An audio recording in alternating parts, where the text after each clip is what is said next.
Bom, vamos à palavra de hoje. Posso passar um pouquinho do horário? Sim. Então vamos lá, vamos abrir a Bíblia em Colossenses capítulo 1. Nós vamos ler do versículo 13 até o versículo 19. Colossenses capítulo 1, versículos 13 a 19, que diz assim: Ele nos libertou do império das trevas, nos transportou para o reino do Filho do seu amor, no qual temos a redenção pelo seu sangue e a remissão dos pecados. Quem fez isto? Este ou ele é a imagem do Deus invisível, o primogênito de toda a criação, pois nele foram criadas todas as coisas, nos céus e sobre a terra, as visíveis e as invisíveis, sejam tronos, sejam soberanias, quer principados, quer potestades. Tudo foi criado por meio dele e para ele. Ele é antes de todas as coisas. Nele tudo subsiste. Ele é a cabeça do corpo da igreja. Ele é o princípio, o primogênito entre os mortos, para em todas as coisas ter a primazia. Vamos orar. Senhor, nós estamos na tua presença com sede, Senhor. Sede da verdade. Aqui está o coração desses meus irmãos. O que está dentro do coração deles? Como é que eles veem a tua palavra? O que eles entendem de Jesus Cristo de verdade? Assim venha se revelar a cada um de nós, abrir o nosso entendimento nesta noite. Nós oramos crendo, pela fé, em nome de Jesus. Amém. Então nós estamos meditando nessa carta de Paulo aos Colossenses já há vários domingos. E a pergunta é a mesma: por que Paulo escreveu esta carta aos Colossenses? O que estava acontecendo com a igreja? Então, 3 palavras que nós temos falado todos os domingos. Você nunca mais vai esquecer isso. Essas 3 coisas entraram dentro da igreja. A primeira delas é o asceticismo. O que é o asceticismo? É a pessoa sofrer punição, sofrer através de doutrinas que oprimem a vida dela. É um certo sofrimento que a religião traz sobre a pessoa, dizendo que se a pessoa passar por essas privações, pelo sofrimento, ela se torna uma pessoa mais aceitável a Deus. Então nós vemos muitas doutrinas que dominam as pessoas, escravizam, põem medo nela, aterrorizam elas, põem elas dentro de regras e sobre regras. A pessoa passa a ser uma pessoa controlada, e isso traz sofrimento para ela. Isso é o asceticismo, não é? Por exemplo, você ouve muito falar: vou fazer jejum, fica sem comer, porque eu tenho que buscar poder. Uma certa irmã disse assim: pastor, eu não posso fazer jejum, eu tenho diabetes, eu fico sem comer, eu fico tremendo, passo mal, sofro até desmaio. Eu falei para ela: olha, você sabe que o jejum é um tipo de asceticismo, porque o seu corpo precisa de 3 refeições por dia. E você, se ficar sem comer, dependendo da pessoa, do metabolismo da pessoa, passa mal, tem até desmaio. Tem gente que, se não tomar o café da manhã, meio-dia está assim, ó, né? Então, o poder se vem pelo conhecimento da palavra de Deus, pela fé. Então você vê uma imposição que a pessoa tem que ficar sem comer. Eu mesmo fiz várias vezes 40 dias de jejum, só que o poder que me prometeram nunca se manifestou. Então, asceticismo é isso. Você vê pessoas sendo levadas a sacrifícios, né? É um tipo de asceticismo. É um tipo de punição que é imposto sobre a pessoa, dizendo que se ela passar por estas coisas, elas se tornam melhores para Deus, mais aceitáveis a Deus. Mas o que me torna aceitável a Deus não é sofrimento, não é punição. É Cristo que me tornou aceitável a Deus. Outra coisinha que entrou na igreja dos Colossenses é o gnosticismo. O que é o gnosticismo? O ser humano, ele gosta de coisas misteriosas. Ele quer ter contato com coisas sobrenaturais. Ele quer experiências na carne dele, na emoção dele, que o descontrolem. Porque ele quer um Deus na carne. Ele não entende que Deus é espírito. Então o gnosticismo, você vê gente que treme, que só fala assim em arrepio, em calor, né? E gente que se descontrola, roda, bate a cabeça, chuta a cadeira, fala que é poder de Deus. Só que essas pessoas não mudam de vida, não são transformadas. É o gnosticismo. Então o que é o gnosticismo? É qualquer experiência com qualquer coisa espiritual. Não importa a fonte, contanto que eu me descontrole, que eu chore, que aconteça alguma coisa que mexa com as minhas emoções, é de Deus, eu acho que é de Deus. Então você pode ver que o misterioso, ele é muito atraente para o ser humano. O ser humano gosta de mistério, né? Eu lembro quando eu era pequeno, estava lá, tem lá a irmã Joaninha, ela é benzedeira, tananana. Aí eu sentava lá na cadeira, ela vinha com um facão, aí passava a faca aqui, passava, nossa, que coisa extraordinária, né? Pura ignorância. Mas isso é um tipo de gnosticismo, vocês estão entendendo? Você ouve muito no meio da igreja, ai que fogo, senti um fogo, um arrepio, um calor, né? Procura isso no Novo Testamento, se os discípulos sentiram calor, frio e arrepio. Você não encontra isso no Novo Testamento. Mas, no entanto, um monte de gente da igreja, ela é gnóstica, ela está atrás disso, né? Ela está atrás de coisas, eu estou vendo isso. Os colossenses, eles até prestavam culto a anjos. Eles faziam um culto para os anjos. Então você vai encontrar muito disso. Olha o anjo da bandeja de prata, olha o anjo do azeite, olha o anjo, olha o varão de branco, né? É puro gnosticismo. Vocês estão entendendo ou não? Presta atenção. Nosso Deus é um Deus inteligente, racional. Você não vê Deus fazendo besteira, fazendo coisas desconexas na Bíblia. Olha o Novo Testamento. Todos quantos foram cheios do Espírito Santo foram homens sóbrios, que falaram sobriamente, que pregaram sobriamente. Paulo foi cheio do Espírito Santo e pregava a verdade. Pedro, cheio do Espírito Santo, pregou Jesus Cristo. 3.000 almas se converteram. Entende? Então, o gnosticismo faz parte de uma obra da carne chamada feitiçaria. A nossa carne é feiticeira, ela gosta de tudo que é misterioso, tudo que não se entende, mas que se sente. É o gnosticismo, entrou isso na igreja dos Colossenses. E uma terceira coisa, o misticismo. O que é o misticismo? Para você entender, é um pouquinho de cada coisa, é um pouquinho de macumba, um pouquinho de espiritismo, um pouquinho de catolicismo e um pouquinho do evangelho. Então você vê o misticismo na igreja hoje.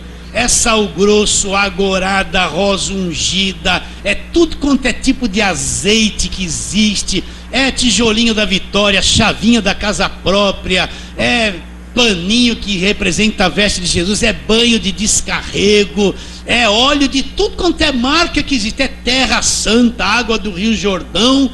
Aí você vai numa igreja evangélica, você vê um corredor de sal grosso. E o sal grosso é coisa da macumba, não tem sal grosso ungido. Sal grosso não liberta ninguém. Aí você vai num culto de uma igreja que se fala evangélica, você vê um pouquinho da macumba, você vê um pouquinho do espiritismo, você vê um pouquinho das águas oradas do catolicismo, aí tem um pouquinho de Jesus. Isso é o misticismo, é uma mistura de todas as religiões sendo praticadas num culto. Agora, Deus quer um culto puro. Deus, quando libertou o povo do Egito, deu o primeiro mandamento foi: não terás outros deuses diante de mim, não farás para ti imagens de escultura, nem coisa semelhante do céu, na terra, nem debaixo da terra. Não se encurvarás a ela e não as adorarás, porque eu sou o Senhor teu Deus, Deus zeloso. Então a primeira coisa que Deus queria ensinar para o povo dele na velha aliança: Deus não aceita um culto mesclado. Deus não aceita um culto que se fala de Jesus, mas que tem um pouquinho de feitiço, um pouquinho de macumba, um pouquinho de catolicismo. Isso é abominação diante de Deus. Deus quer um culto puro, limpo, com pessoas racionais, inteligentes, no controle da sua razão, que o adorem em espírito e em verdade, que conheçam a palavra de Deus. Então essas coisas se filtraram na igreja dos Colossenses. Então Paulo escreve essa carta para dizer: olha, vocês deixaram tudo isso entrar, vocês perderam Cristo de vista, não confiam mais na obra da cruz, está tudo misturado no meio de vocês. E eu digo para você, se você for em certos cultos hoje, às vezes parece um terreiro de macumba, está todo mundo rodando, batendo cabeça, vai para lá, vem para cá, é uma confusão, que falam que é um poder de Deus, só que é o poder da feitiçaria da carne. Então Paulo escreve esta carta, ora por eles, nós já explicamos tudo isso, para trazê-los de volta à sobriedade, né? Trazê-los de volta. Vocês estão se separando de Cristo, vocês abriram a igreja para entrar, tudo isso, estão perdendo a fé em Jesus Cristo no ponto principal, não estão confiando na obra da cruz. Então entenda isso. O que é o cristão? O que é cristianismo? É o que crê em Cristo e segue Cristo, não segue outras coisas. A fé do cristão é uma fé cristocêntrica, ou seja, tudo é centralizado na pessoa de Jesus Cristo. Cristo é suficiente, eu não preciso de nenhuma outra coisa para ser liberto a não ser Cristo, eu não preciso de nenhuma outra coisa para ser salvo a não ser Cristo, eu não preciso de nenhuma outra coisa para nascer de novo a não ser Cristo. A fé do cristão é Cristo, é cristocêntrica. Agora, quando ele começa a crer em água, em pessoa, em vaso, em homem, em apóstolo, eles perdem isso de vista. Então Paulo escreve a carta para corrigi-los, mostrar a eles que eles estão se desviando do ponto central, que é Jesus Cristo. Aí nós lemos no versículo 13, aí Paulo começa a dizer a grandeza da obra de Cristo. Ele fala: olha o que Cristo fez, Colossenses: nos libertou do império das trevas, nos transportou para o reino dos filhos do seu amor. Quem fez isso? Quem já nos libertou? Jesus Cristo. Olha o versículo 14: no qual neste reino nós temos a redenção, é o fim da escravidão. Todo crente nascido de novo não é escravo, ele é um liberto. Temos a redenção pelo sangue e a remissão de todos os pecados. Então Paulo começa a dizer: Cristo já nos libertou do império das trevas, nele nós somos redimidos e os nossos pecados todos foram apagados, perdoados e cancelados. E agora no versículo 15 ele vai mostrar quem é Cristo. Então preste atenção. Perguntaram para Jesus: que dizem os filhos do homem que eu sou? Uns falaram assim: Jeremias, outros Isaías, outros profetas, outros até João Batista, que tinha acabado de morrer, achavam que Cristo era João Batista. Mas e vocês? Cada um tinha uma visão de Jesus Cristo. Mas e vocês? Então Pedro falou: tu és o Cristo, o Filho do Deus vivo. Jesus falou para ele: você é feliz porque não foi carne e sangue quem te revelou, foi meu Pai que está nos céus. Então qual é a visão que você tem de Jesus Cristo? Para uns, Jesus Cristo é o que vai tirar a pessoa do vermelho, não serve mais para nada. Para outros, eles vão ter casa se eles seguirem Jesus Cristo. Para outros, eles vão arrumar um namorado se seguirem Jesus Cristo. A visão de Cristo para muitos é um monte de coisas. É aquele que vai resolver todos os meus problemas, é aquele que vai satisfazer todos os desejos do meu coração. Mas quem é Cristo? Quem é? De que Cristo você crê? Que visão você tem de Cristo? Então Paulo agora vai mostrar para eles quem é Jesus Cristo. Então presta atenção. Eu confio que o Espírito Santo está aqui para abrir o nosso entendimento e revelar, porque eu preciso saber em quem eu acredito. Então ele diz assim, versículo 15: quem é Cristo?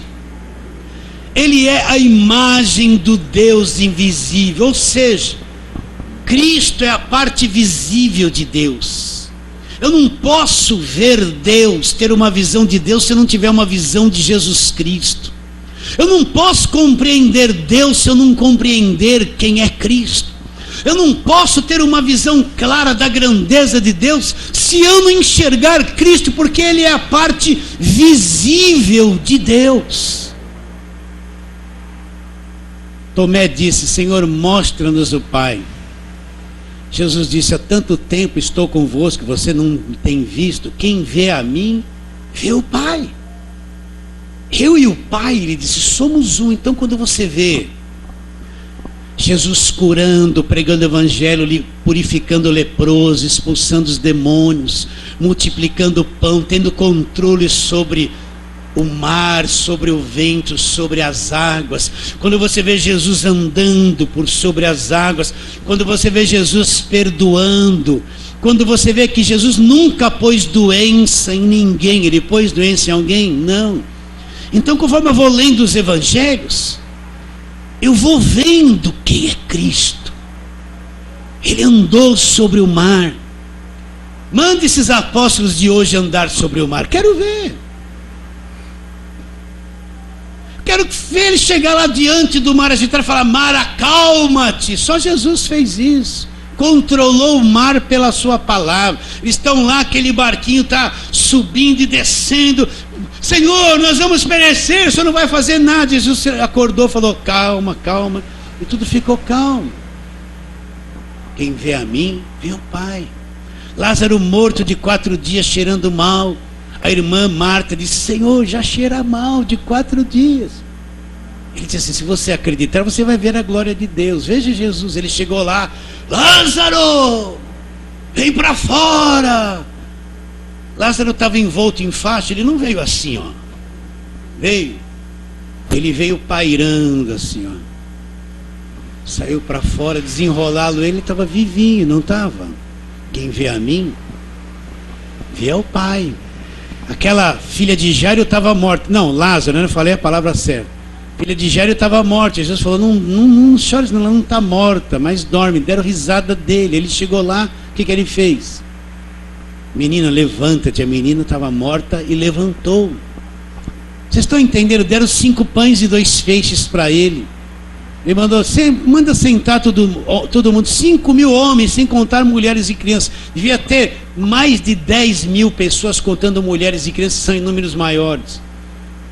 Aí ele partiu o pão assim, e nascia outro pedaço. Ele partiu o pão e ele dava o peixe e nascia outro peixe. Quem vê a mim, vê o Pai. Imagina você no meio do mar, quase morrendo afogado, aquele vento, aquelas ondas. De repente alguém levanta e fala assim: vento, fica quieto. Mar, acalma-te, faz assim, ó. Vocês estão entendendo isso ou não? Aquele endemoniado Gerazeno ou Gadareno, todo mundo prendia ele com as cadeias, ele quebrava tudo, vivia nos sepulcros, todo mundo tinha medo. Aí Jesus desce do barco, ele vem, se prostra e adora Jesus. Você já viu o demônio adorar Jesus? Hã? Ele adorou ali Jesus. Aí vão falar assim: o demônio saiu dele e o homem que adorou. Não saiu não, né?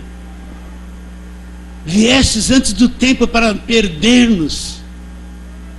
Permita-nos entrar nos porcos. Olha a legião pedindo: permita. Nós estamos pedindo que você autorize a gente a entrar nos porcos. Você vai deixar? Quem é o diabo perto de Jesus? É nada. Aí Jesus deixou. Se Jesus falasse: não vai entrar nos porcos, eles não iam entrar. Então o demônio vem que nem um cachorrinho assim, parando nos pés de Jesus assim: posso entrar nos porcos? Quem vê a mim, vê o Pai. Vocês estão entendendo ou não? Hoje em dia você vê as pessoas pregando o diabo. Eles dão a impressão que o diabo é do tamanho de Jesus, que tem o mesmo poder de Jesus. Só falam no diabo. Mas Jesus é bilhões, trilhões de vezes maior que o diabo. Jesus é o criador do querubim, que não era diabo, que está lá em Isaías e tal. Ele criou a mente desse querubim, que se tornou o diabo quando pecou contra Deus. Jesus fez esse querubim, ele é o criador de tudo. Então, o poder do diabo é tão insignificante perto do poder de Jesus, é que as pessoas não veem isso, elas não sabem quem é Jesus. Então vem os pregadores do diabo: é o demônio, tudo é a macumba. E uma igreja que é para reinar em vida está acuada com medo do demônio e virou uma igreja feiticeira. Porque vai se libertar com água, sal grosso, olhinho, daqui a pouco é batata orada, é bala ungida, é sabonete orado. Tudo com medo do diabo. O diabo é nada perto de Jesus. Você tem medo do diabo? Então você não conhece Jesus, não sabe quem ele é. grande, a parte visível de Deus. Se eu vejo Ele, eu vejo Deus. Eu não posso fazer uma ponte por cima de Jesus e ir direto a Deus. Eu só vou a Deus por Jesus. Ele só vem a mim na pessoa de Jesus Cristo. Então Paulo está dizendo, Ele é a imagem do Deus invisível. Jesus é muito grande. Ele é o primogênito de toda a criação. Olha o versículo 16. Pois nele, em Cristo, olha lá, foram criadas todas as coisas. Ele é o criador de todas as coisas. Você, não sei se tem a lua cheia, mas se você ver aquela lua brilhante, foi Jesus que fez. Se você ver aquele céu forrado de estrelas, se bem que essa poluição a gente não vê mais nada, mas Jesus fez as estrelas com o poder da sua palavra, fez todos os vegetais e animais e peixes, e tudo que você pode imaginar. Ele fez o nosso universo pelo poder da palavra de Deus. Você acredita ou não? Então Ele criou todas as coisas, pois nele foram criadas todas as coisas sobre a terra, as visíveis e as invisíveis. Além desse mundo visível que você vê, existe um mundo paralelo, um mundo de Deus invisível que nós não vemos. Nós só conhecemos Ele pela fé nas Escrituras. Esse mundo invisível, que é um mundo indestrutível, incorruptível. Lá não tem doença, não tem sofrimento, não tem miséria, não tem dor, não tem nada. Nós nem sabemos disso. A gente fala isso, mas está dormindo. Esse reino inabalável, eterno, que nada enferruja, nada se desgasta. Esse mundo invisível, Ele é o criador de tudo. Ele criou o que você vê e também criou um mundo invisível que você não vê. Ele é o criador, e como Ele criou, Ele disse pela palavra, haja luz. Ele vai falando, só falando, e as coisas vão acontecendo. Ele é o criador de todas as coisas, é Jesus Cristo. Então os colossenses, eles estavam se voltando para um feitiçozinho lá, estavam lá adorando anjo. A pessoa fala assim, Jesus está aqui, amém, né? Amém, né? Aí só fala assim, o varão de branco. Pô, quem é maior, o varão de branco é um anjo ou é Jesus, meu Deus? Mas na cabeça desse povo, o anjo é maior que Jesus, porque barulho de anjo, né? Onde está na Bíblia barulho de anjo? Então Jesus é maior que tudo. Pelo amor de Deus, olha para mim. Como é que eu posso falar isso? Ele é maior que tudo. Acredita ou não? Ele é maior que tudo. Maior que tudo. Você está com medo do quê? Ele é maior que tudo. Mas pastor, e os demônios? Ele é maior que tudo. E Lúcifer, ele é maior que tudo. Puseram um boi lá na minha porta, na macumba. Ele é maior que tudo. É maior? Mas você acredita? Você está falando amém porque está falando ou porque acredita? Ele é maior que tudo, maior que todas essas coisas que você pode imaginar. Ele é o criador do universo.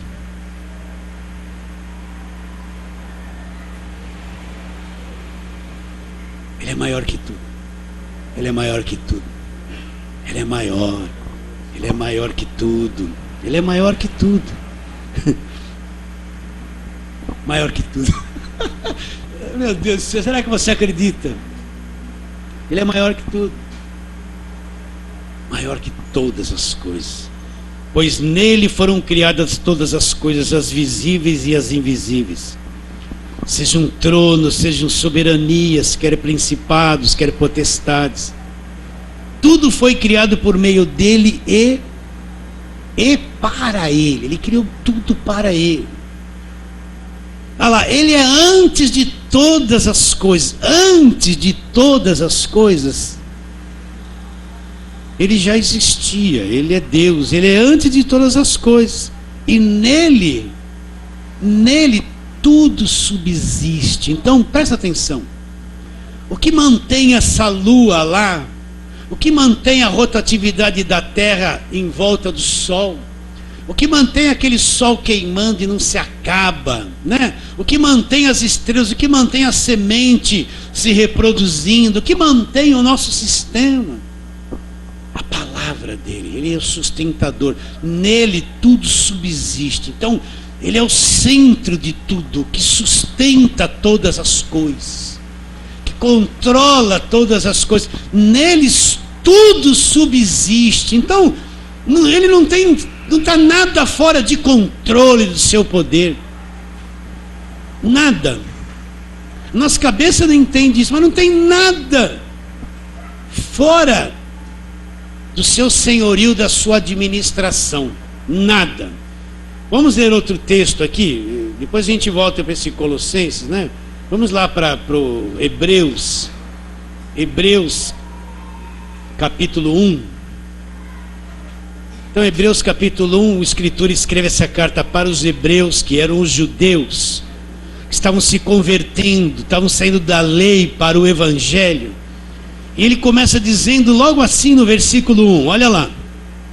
Hebreus 1, havendo Deus outrora falado, muitas vezes e de muitas maneiras aos pais pelos profetas, nestes últimos dias nos falou como?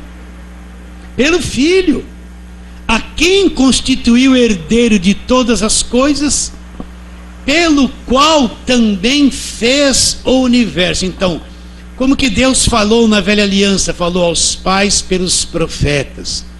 Mas qual é a voz de Deus para nós dos últimos dias? É a voz do Filho, é a voz do Evangelho, é a voz da nova aliança, é a voz do Filho. No passado ele falou para os profetas. Para quem? Aos pais, para os judeus. Para nós hoje a voz é do Filho. O Filho, você tem que ouvir o Filho, entender a mensagem do Filho. Não adianta voltar para a velha aliança e viver naquele judaísmo, com aquelas promessas para os judeus, não para a igreja. A igreja nem existia no Velho Testamento, era tudo em torno do povo judeu. Mas nos últimos dias nos falou pelo Filho, a quem constituiu o herdeiro de todas as coisas, pelo qual também fez o universo. Agora olha o versículo 3. Ele que é o resplendor da glória, a expressão exata do ser de Deus, sustentando todas as coisas pela palavra do seu poder, depois de ter feito a purificação dos pecados, assentou-se à direita de Deus na majestade e nas alturas, tendo se tornado tão superior aos anjos, quando herdou um nome mais excelente do que eles. Então, ele é a expressão exata do ser de Deus. Então, Cristo habita nele corporalmente toda a plenitude de Deus. Ele é Deus que se transformou num homem, que assumiu um corpo humano, se fez carne. Ele apareceu em forma de homem, mas era Deus habitando num corpo humano. Ele é o esplendor da glória de Deus, ele é o brilho. A pessoa quer buscar glória. Ô glória, não sabe nem por que falou glória. Ô glória para quê? A glória de Deus é Jesus, acredita nisso ou não? Essa é a verdadeira glória de Deus. A glória de Deus é Jesus. É o brilho de Deus, é a expressão exata do ser de Deus, é a plenitude de Deus. Deus é tudo em Jesus Cristo. Eu não posso ver Deus se não ver Jesus. Ele que é o resplendor da glória, a expressão exata do ser de Deus. Eu fico pensando, eu já te falei isso 1001 vezes, mas Deus um dia nasceu nesse mundo em forma de homem. Ele veio lá dos céus, nasceu de uma virgem, assumiu um corpo humano, era Deus em forma de homem.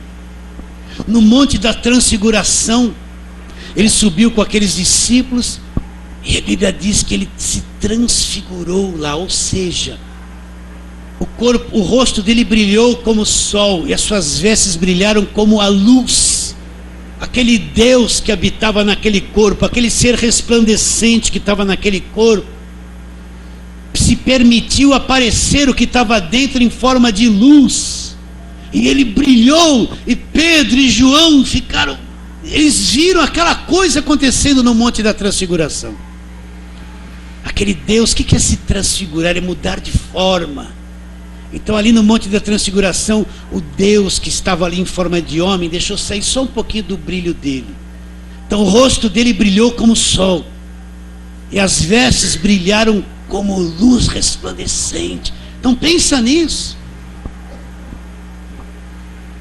Ele é o esplendor da glória de Deus, mas gozado que ele era tão parecido com o homem comum, que quem cria enxergava, quem não cria não via. Aqueles fariseus chegavam e diziam assim: você anda com publicano, pecadores. Eles não viam Jesus. Mas vinha aquele publicano e pecador, cria e via. Ele era oculto para a religião, oculto para a liderança religiosa que não acreditava, mas para aquela gente pobre que acreditava, via. Eles viam, ele se revelava. A liderança religiosa ficou rica, aquela religião toda não enxergava nada, queria matar ele. Mas o cego via, enxergava Deus nele, né? Aquele homem cego de nascença, ele curou. O que aconteceu com ele? Ele pôs lodo nos olhos de Jesus, mandou lavar no tanque de Siloé. Aquele cego lá foi, voltou vendo, não conhecia Jesus. Aí a liderança interpelou ele: como que foram abertos os olhos? Eles explicaram tudo direitinho. Chamaram os pais dele: olha, nasceu cego, mas como viu, não sabemos. Mas quando Jesus chegou para ele e perguntou: você crê no Filho do Homem? Ele falou assim: quem é para que eu creia nele? É o que fala contigo. Então o cego que viu se prostrou e o adorou, enxergou Deus ali. Vocês estão entendendo? Jesus é um mistério. Quem é desconfiado, quem é religioso, né? Quem gosta muito de imagem, Jesus está oculto.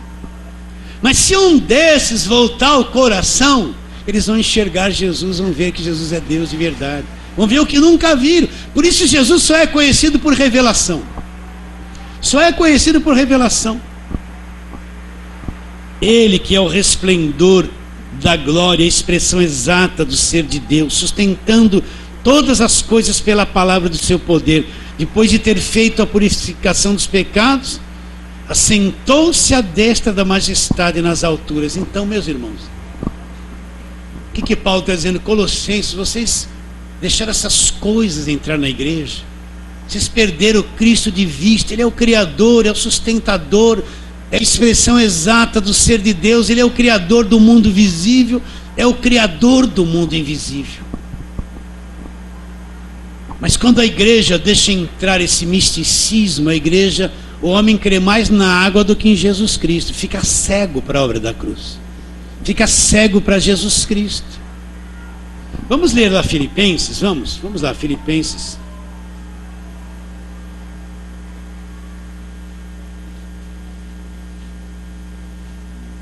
Filipenses capítulo 2.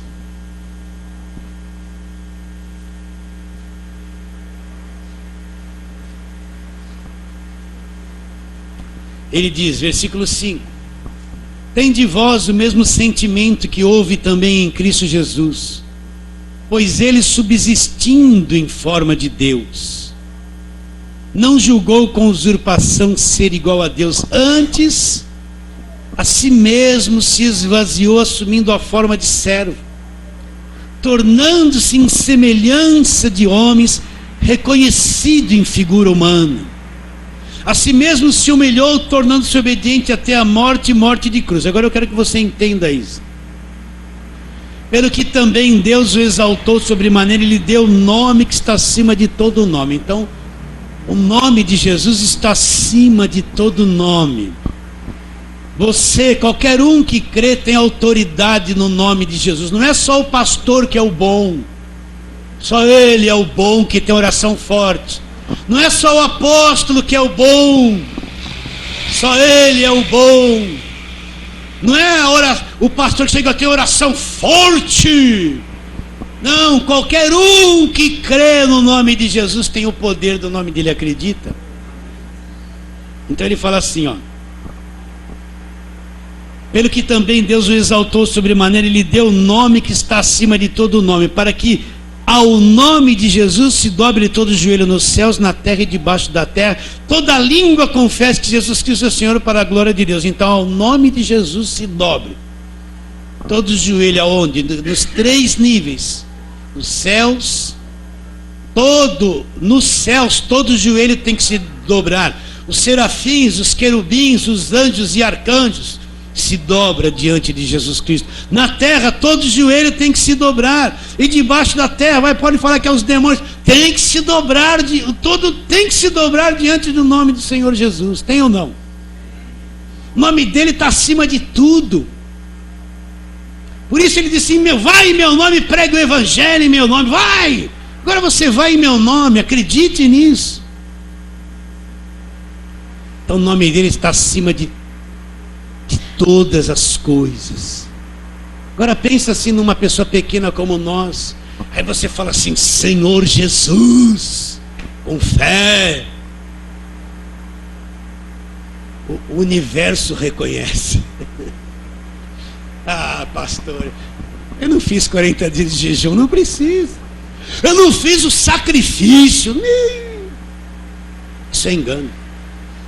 Eu não subi no monte.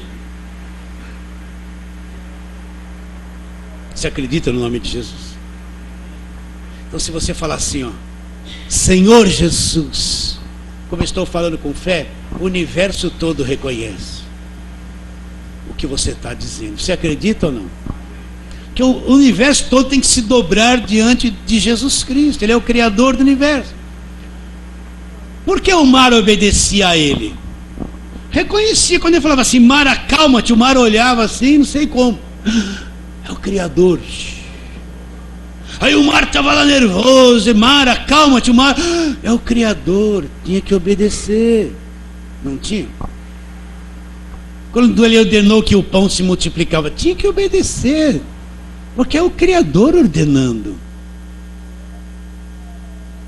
Quando ele falou assim: Lázaro, sai para fora, tinha que obedecer, porque é o Criador dando uma ordem para que aconteça. Imagine Lázaro, a carne de alguém que morreu há 4 dias já está em decomposição. Como aquele metabolismo instantaneamente ficou bom, o sangue começou a correr, o cérebro voltou ao normal, o coração começou a bater, e Lázaro saiu vivinho, sem nenhuma sequela de nada, porque o Criador disse para ele sair para fora. Tem que obedecer, é o Criador. Sim ou não? Então Jesus é grande. Agora, quando, que nem os Colossenses, a igreja se abre para essas falsas doutrinas dos dias de hoje. Então, olha o povo que não tem confiança em Jesus. Eles falam em Jesus, mas não confiam. Eles estão crendo nessa parafernália de coisa orada. Eles estão atrás desse mundo de campanha que não tem fim. Eles estão crendo numa água em cima de um rádio, né? Eles estão crendo em sal grosso. Olha como a pessoa fica cega.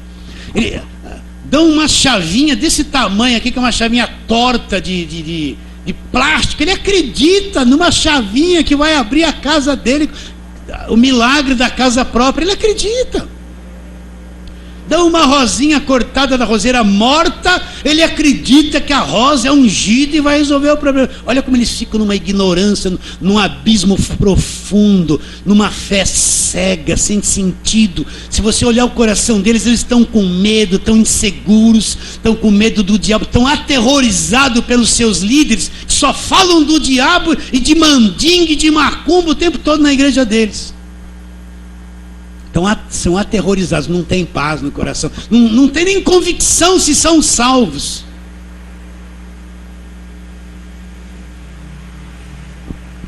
Então Jesus é grande, ande com fé. Você entende isso? Nós não somos fortes, Ele que é. Então, em toda situação, veja Jesus. Você vai ver o diabo na tua casa, eu vejo Jesus na minha. Pode estar tudo errado, Jesus está lá. Veja Jesus em tudo. Em tudo. Você está ligado, você não segue Ele, não crê nele. Veja Ele em tudo na tua vida. Veja Ele o tempo todo na tua frente. O sentido da tua vida é Ele. Tua força é Ele, tua capacidade é Ele, tua saúde é Ele, né? É ou não é? É. Entronize ele no teu coração. Você tem uma fé cristocêntrica, é o centro da minha fé, Jesus Cristo. Eu não creio em nada mais. Agora, quando a igreja perde isso de vista, então se torna uma igreja fraca. Os crentes passam a ser supersticiosos, passam a ser temerosos, né? O que tem a ver sexta-feira 13 para nós que somos crentes? É mesmo que nada. E daí que é sexta-feira 13? O que tem que ver o mês de agosto com o cachorro louco? É menos que nada. Eu vi um pregador, mês de agosto, mês de cachorro louco, o diabo está solto, pondo um medo para ir lá tomar uma água para ser liberto do cachorro louco. O que importa passar debaixo de uma escada? Que estou nem aí. Está passando lá, tem uma casa de macumba lá, com aqueles demônios. Eles vão se dobrar porque você está passando lá. Está com medo de passar na frente da casa da macumba? Aqui está tudo, está debaixo dos seus pés. Ui, está amarrado, atravessa a rua. Para quê?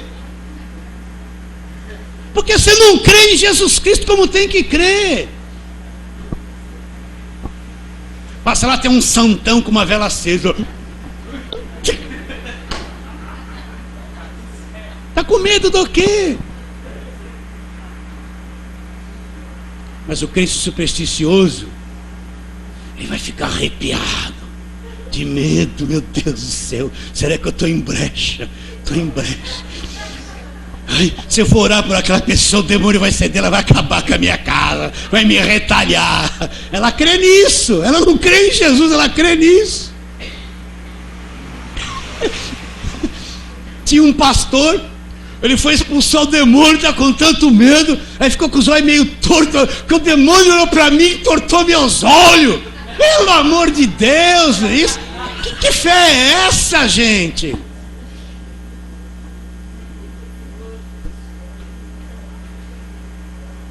Acredita nisso? Não estou mentindo, não é para você dar risada, é verdade que eu estou dizendo para você. Então ande. João disse assim: maior é o que está em mim, maior é o que está em mim do que aquele que está no mundo. Fale isso, maior é o que está em mim do que aquele que está no mundo. Esse, o maior está em mim. Ah, meu Deus do céu, é verdade. Acredita? Aí você vai ter gosto de ser crente, vai ter alegria de ser crente, sabe? Vai ter vigor. Eu sou crente mesmo. Eu sou feliz. Eu estou enfrentando a maior guerra, mas estou aqui querendo uma dinamite para cima disso. O maior está em mim. Ande assim. Acredita nisso? Então vamos ficar em pé, vamos terminar. Fique em pé.